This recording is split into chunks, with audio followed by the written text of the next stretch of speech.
وعلیکم السلام ورحمۃ اللہ وبرکاتہ۔ نبی پاک صلی اللہ علیہ وسلم کے زمانہ اقدس میں اگر کوئی بندہ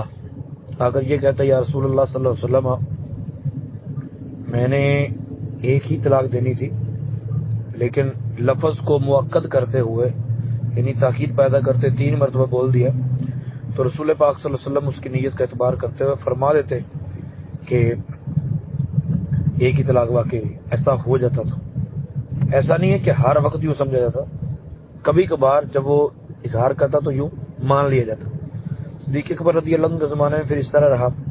عمر فاروق رضی اللہ عنہ کے زمانے میں بھی ابتدائی سال ایسا ہی رہا، لیکن لوگوں نے جب طریقہ کار ہی اپنا لیا کہ طلاق دیتے نہیں اور بعد میں بولنا میں نے ایک ہی نیت کی،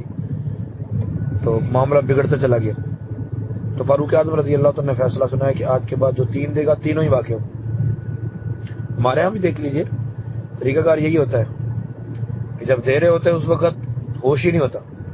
اس وقت آسمان پہ چڑھے ہوتے ہیں، اور جیسے جب ہو جاتی ہے تو پھر بعد میں کہتا ہے نہیں جی وہ میری نیت یوں تھی تو ایسا تھا تو ویسا تھا، ٹھیک ہے، جبکہ نیت کا اس وقت وہم و گمان بھی نہیں ہوتا کہ میں کیا نیت کر کے